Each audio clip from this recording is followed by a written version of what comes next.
देखील, परंतु सुप्रीम कोर्टामध्ये काही लोक गेली त्याच्या विरोधामध्ये आणि सुप्रीम कोर्टामध्ये महाविकास आघाडी ज्या पद्धतीने बाजू मांडण्याची आवश्यकता होती त्यावेळेस महाविकास आघाडीचं सरकार होतं ते सुप्रीम कोर्टामध्ये त्यांना अपयश आलं। ही वस्तुस्थिती आहे आणि ज्या पद्धतीने त्या आरक्षणासाठी प्रयत्न करायला पाहिजे होते, लक्ष द्यायला पाहिजे होतं, दुर्दैवाने तशा प्रकारचं ते झालं नाही। आणि पण मी मुख्यमंत्री पुन्हा झाल्यानंतर आरक्षण मात्र 10% दिलेलं आहे। त्यामुळे मराठा समाज बांधव भगिनींना माझी एकच नम्र विनंती आहे की जे काही आम्हाला करता येईल ते समाजासाठी आम्ही केलं आहे, यापुढेही करू।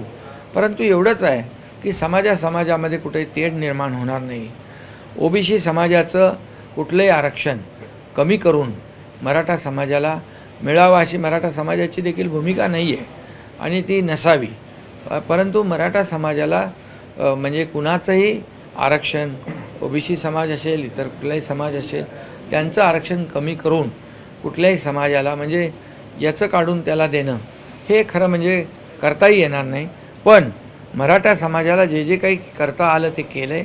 यापुढे देखील त्यांनी जे योग्य आहे, जे आपल्याला कायद्याच्या चौकटीत बसून जे देण्यासारखं आहे, कायद्याच्या चौकटीमध्ये नियमामध्ये बसून आपल्याला जे काही न्याय आहे मराठा समाजासाठी ती देण्याची भूमिका सरकारची आजही आहे। आणि म्हणून अनेक योजना ज्या ओबीसी समाजाला जे काही फायदे मिळत आहेत ते देखील मराठा समाजाला आर्थिकदृष्ट्या ज्या माध्यमातून आर्थिक मराठा समाज जो आहे आर्थिक आणि सामाजिक मागासलेला आहे, त्यामुळेच आपण मराठा समाजाला आरक्षण 10% दिलं आहे आणि ते पुढे देखील टिकवलं पाहिजे ही सरकारची भूमिका आहे। आणि त्या उपर देखील ज्या काही सूचना येतील त्या सूचना देखील सरकार लक्षात घेईल। परंतु जे योग्य आहे, कायदेशीर आहे, जे नियमात बसणार आहे अशा प्रकारची जी काही मागणी असेल त्या बाबतीत सरकार आजही सकारात्मक आहे। आमची देखील आणि मुख्यमंत्री महोदयांची आमची चर्चाही झाली की जे काही देणं शक्य आहे पण कायद्याच्या चौकटीत बसून, नियमामध्ये बसून, कुणाचंही आरक्षण कमी न करता, कुणाचंही नुकसान न करता जे काही देणं शक्य आहे ते त्याच्याबद्दल सरकार सकारात्मक। रंगेचं म्हणणं की गोळ्या झाडल्या तरी हटणार नाही, मात्र एकच दिवसाचं त्यांना आंदोलन करण्यासाठी मुभा देण्यात आली आहे।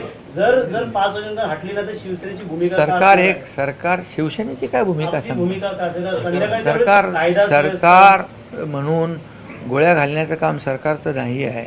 हे सर्वसामान्यांचं सरकार आहे, सर्वसामान्यांना न्याय देणारं सरकार आहे। म्हणून तर मी सांगतो ना की जे आम्ही दिलं ते जे आज टीका करतायत त्यांनी टिकवलं नाही। त्यांची भूमिका त्यांनी स्पष्ट केली पाहिजे की काय भूमिका आहे तुमची यांच्या आंदोलनावर। आणि जेव्हा आम्ही बैठकीला बोलवतो, जेव्हा मी मुख्यमंत्री असताना तर बाहेर तर खूप काय बोलतात, समाजाला पाठिंबा आहे, बैठकीला येत नाहीत। ही असली दुटप्पी भूमिका का घेता? जी भूमिका आहे ती स्पष्टपणे घ्या। आणि म्हणून मराठा समाजाला न्याय देत असताना सरकार त्यांच्यावर कुठलाही अन्याय करणार नाही किंवा मराठा समाजाला न्याय देत असताना इतर कुठल्याही समाजावर अन्याय करणार नाही।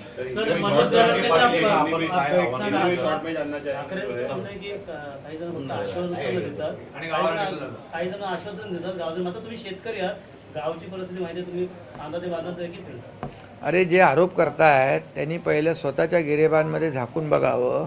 आम्ही दिलेलं आरक्षण, महायुतीने दिलेलं आरक्षण ते मुख्यमंत्री असताना टिकवू शकले का दुर्लक्ष केलं? मग मराठा समाजाबद्दल किती तुम्हाला कळवळा आहे, किती तुमची भूमिका दुटप्पी आहे?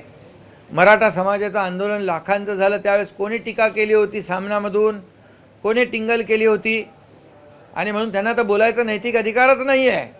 त्यांनी तर ते आरक्षण टिकवलं नाही जे देवेंद्र फडणवीस साहेबांच्या काळात दिलं गेलं होतं आणि त्यानंतर ते आरक्षण रद्द झालं। मी मुख्यमंत्री झाल्यानंतर महायुतीने आम्ही पुन्हा 10% आरक्षण दिलेलं आहे। जे आम्ही बोलतोय ते करून दाखवतो। बोलायची पण हिंमत दाखवतात का ते? त्यांनी फक्त निवडणुकीची मतं घेण्यापुरतं ते राजकारण करतात। या ठिकाणी 5000 अधिसंख्य पदं, 5000 लोकांना नोकऱ्या देण्याचं काम कोणी केलं? हिंमत आम्ही दाखवली। त्यावेळेस देखील मुख्यमंत्री असताना काय हिंमत दाखवली नाही, आता जे आरोप करतायत त्यांनी. आणि म्हणून त्यांनी आमच्यावर बोलण्याचा नैतिक अधिकार त्यांना नाही. ते सपसेल या मराठा समाजाच्या न्याय हक्कामध्ये अपयशी ठरलेले आहेत. चला, धन्यवाद. आता isakal.com आहे देशातील नंबर 1 ची मराठी न्यूज वेबसाईट. प्रत्येक अपडेटसाठी isakal.com ला नक्की भेट द्या.